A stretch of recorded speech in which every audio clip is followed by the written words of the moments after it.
this eggplant here has not had very much luck with fruiting. It's been flowering but not fruiting. But here we have an eggplant, little baby eggplant, and pretty flowers. They have such pretty flowers, eggplants.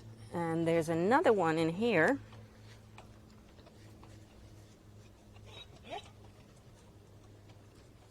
It's growing.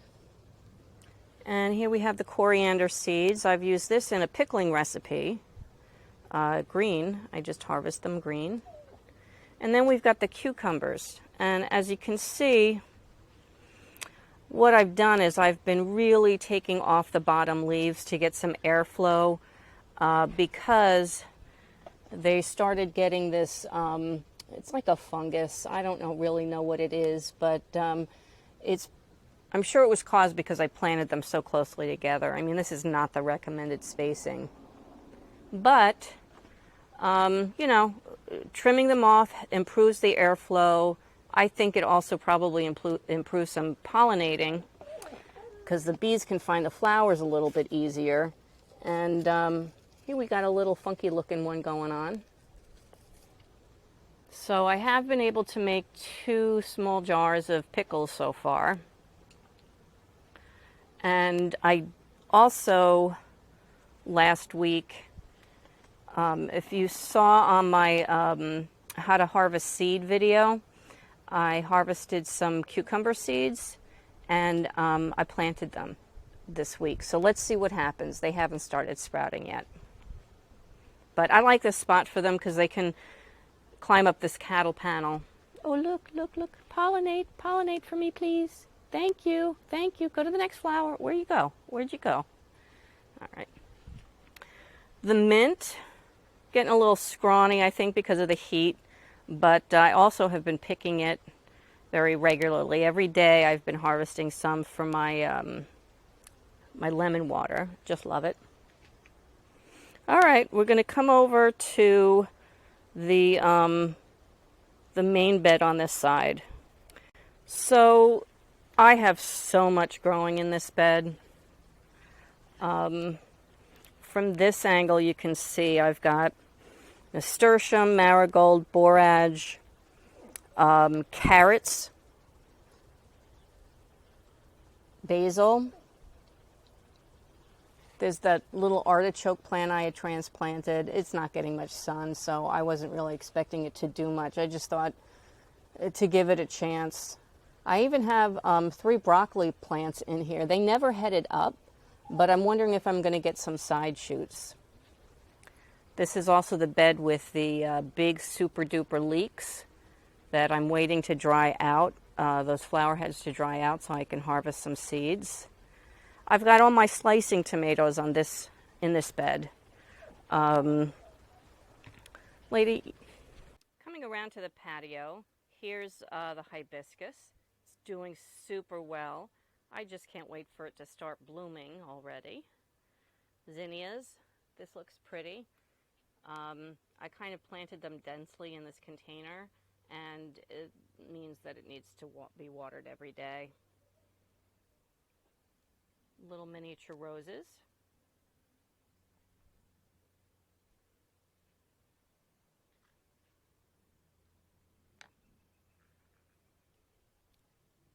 This is the citronella geranium.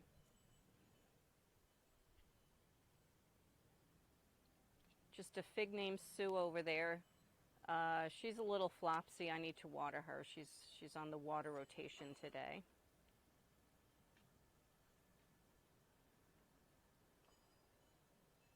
Beautiful little blush rose over here.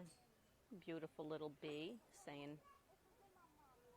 it really likes how sweet that rose is. Dahlia's not doing too well. Just like the oregano, it got really dried up when I was out of town. I was only gone for 4 days, but you know, when things are in containers, they really need to be watered regularly. Cut back a lot of the dead foliage, and now I've got some buds that I'm hoping will bloom soon. And speaking of blooming, butterfly bush has recovered very nicely, and we've got our first blooms. Isn't that pretty?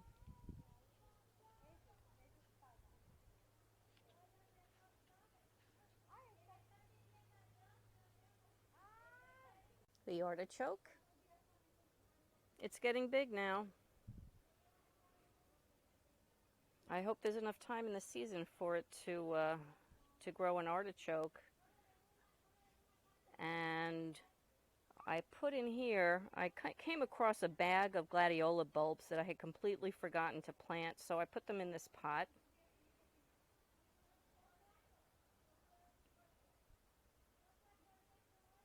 And that's the patio. Over here is the Three Sisters garden. And I planted this according to Native American custom, which was to plant the Three Sisters, which are squash, beans, and corn. And I planted the corn first. I let it become a couple of inches tall. And then I planted the beans. And they're just regular pole beans, 3 different colors, purple, yellow, and green. And I also planted some winter squash in here. Winter squash is the third sister. And everything's coming along according to plan, except for one of the sisters, the third sister, is not performing very well. And I really don't know why. I think maybe down here there's just not enough light. Maybe I should have planted it first and let it get more established. It was also kind of crowded in here. I had some cabbages in here and some broccoli that I finally pulled as this started getting a little bit overgrown. But as you can see, the beans are really, working their way up. The corn, I mean, that's the Three Sisters are supposed to support each other. The corn is supposed to support the climbing beans. The beans are natural nitrogen fixers, so they fix the nitrogen in the soil. And the squash is supposed to run along the bottom of the soil and shade it. But I just don't think it needs much shading. I think that's the problem with the squash. Not sure what's going on with these guys. They're much smaller. And it looks like they're I don't know. I don't know what's the matter with them. It's like they escaped their little corn cob. And all right, well, we'll see. I do have some corn cobs. This is my first time growing corn. I understand that once the tassels turn brown, it's when the corn is ready. And I would open this up and let you take a better look at it instead of like coming in this way. Only I'm a little concerned that the corn will flop over. It's liking the support of this little fence here. So I'm going to just leave them in here until it's time to harvest them. And I do know that you're supposed to shake the top of the corn every now and then to encourage the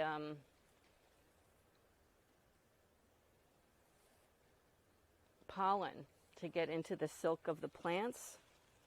So I've been doing that. Coming around this way, I'm not going to call these cherry tomato containers on this side a great success. They're stressed out looking. They're yellow. I don't know. But I'm hoping they'll perk up. I did give them some fertilizer a couple of days ago. So let's see if they improve a little bit. A little marigold there in a container. Coming over here is something that I've never grown before, and I'm very excited. It is part of my Transatlantic Melon Challenge 2022, and it is a sugar baby watermelon. And as you can see, we have some flowers. But this is the exciting part. We have a little tiny baby watermelon. Oh, look at how cute that is. So little. And then that's planted underneath my mammoth sunflowers. This is from a different angle. And as you can see, this one is already over the fence. So I think it's probably just a matter of a couple of days before they bloom, I hope. But that's very exciting. And coming over this way is my sauce tomato row. Some basil in here. These are Cesar something something sauce tomatoes. They're starting to ripen up, and I think I'm going to pick these tonight. And I mulched in here only halfway. I did not mulch on this side and towards the back there because I've done a lot of planting, direct sowing. I've got carrots, as you can see, different stages. I've got little beets coming up. I planted quite a few beets, multi-sown, meaning a number of seeds in one hole. And then I've got some zinnia that I hope will come up. So I'm not going to mulch in here until these get a little bit more established. Oh, and I also put some of the onion sets in here. So, calendula doing lovely. Chamomile being crazy.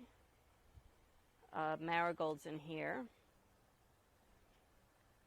These marigolds are actually volunteers. And they're very welcome until they start blocking out light, because what I'm going to be doing in these spaces that you see, when this cauliflower comes out, it's not ready yet. It's about to be, I think, and it's actually will be the last one of my brassicas from the spring. But when this comes out, it'll probably be great timing to plant the zucchini, and I'm going to be planting the zucchini in these empty spots. And these are San Marzano.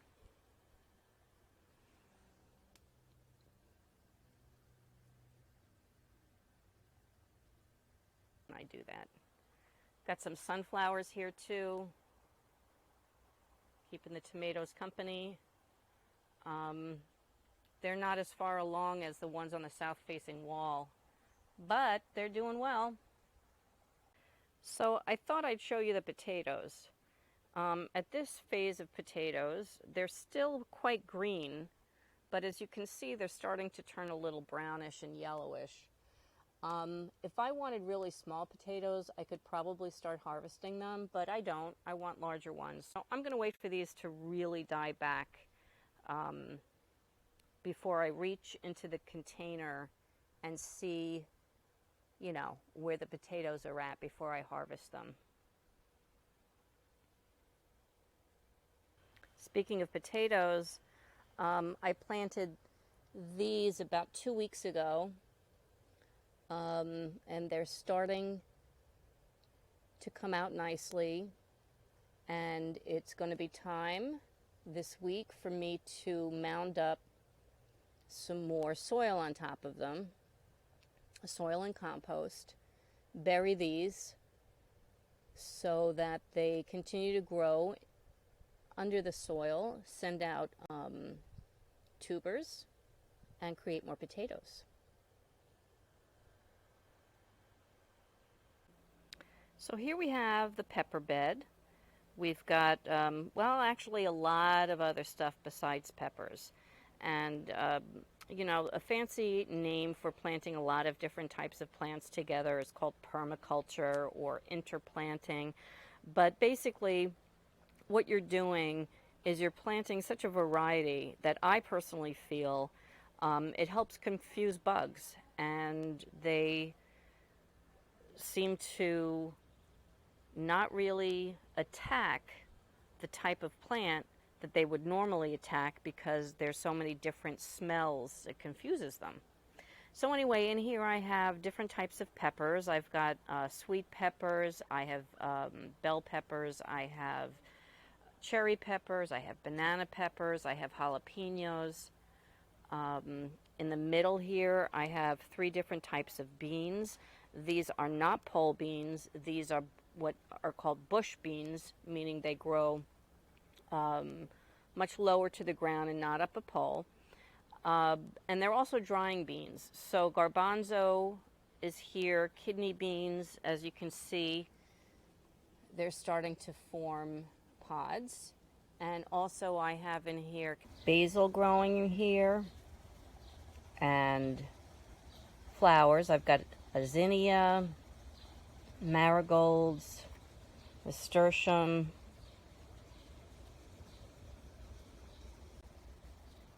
So coming around to this narrow side bed over here, I have 2 pumpkin plants that I planted together.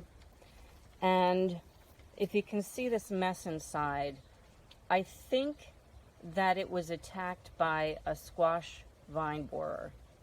And what I did, they tell you to do, is, I mean, if you can see that right there, they tell you to stick a knife or something where you notice the hole.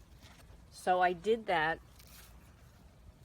with my clippers, and hopefully I got it before it was too late. The plants have recovered actually pretty nicely, and one of the problems I think about planting these 2 plants too close together is I do have pumpkins, and they're very cute. You can see by the size of my hand. But they've ripened very quickly. They've turned their true color, which is white. There's the white pumpkins that I saved seeds from. Pumpkins that we got at a farmer's market in upstate New York 2 years ago. So this is the 2nd year I'm growing them from saved seeds. But I don't think I'll plant them so close together next time. Coming over here, I have a trailing butternut squash. I've trained the vine to go that way, just to take up some space in the empty bed. It's kind of like a living mulch too. Got some beets, different types of beets. I've got Detroit red beet. I've got bull's blood. That's that really dark red over there. And I also seeded some more just about maybe 10 days ago. And as you can see, they're already coming up. So that's exciting. Borage over here is doing very nicely. And I'm happy with this plant. I'm not sure what the rest of the borage in the garden is up to. They seem to be flopping over quite a bit and need support. But they're growing, they're not dead, so that's good. I do like the borage flowers though. They have a nice tasty cucumber-like taste that I've been adding to my lemon water along with the mint. And the bees absolutely love these flowers. I wanted to remind you that if you're in a climate similar to mine where you don't get frost usually until October, you still have plenty of time to get crops into the ground. I will link in this video, the video that I did on what I planted in July. But again, if you don't have a frost until October or even November, you still have plenty of time to get some summer crops in. Now is the perfect time to start your fall garden. And I also wanted to remind you that if you're like me, maybe a little bit older, maybe some aches and pains, maybe you want to start a garden and you don't have anybody to help you. Well, I do all of this by myself. I don't really have any help. Well, Lady, she doesn't really do anything except supervise. Anyway, I just wanted to let you know that you can go ahead and put a garden like this in by yourself. I have plenty of containers. I practice no-dig gardening, which means I don't have to turn a shovel in the ground. I want to thank you so much for joining us today on this tour of my little garden. August is an incredible month in the garden because you're seeing stuff finally come to harvest that you have been literally waiting for since the winter. If you enjoyed this video, please give it a like. And also, if you haven't subscribed yet, please subscribe as I take you through this gardening